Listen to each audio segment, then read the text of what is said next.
ఇంగువ, తెల్లగడ్డలు ఒలిచిపెట్టుకుని తెల్లగడ్డలు వేసాను.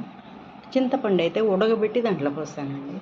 ఊరగాయలు చాలా బాగుంటుందండి. చూడండి ఇదండి.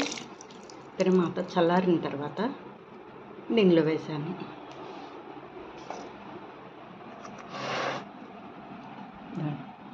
ఇది ఇన్స్టంట్ టమాటా ఊరగాయ.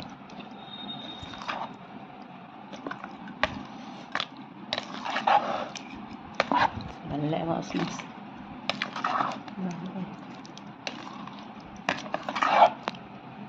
బాగుంది. చూడండి మామూలు టమాటా పచ్చడి లాగానే ఉంటుంది.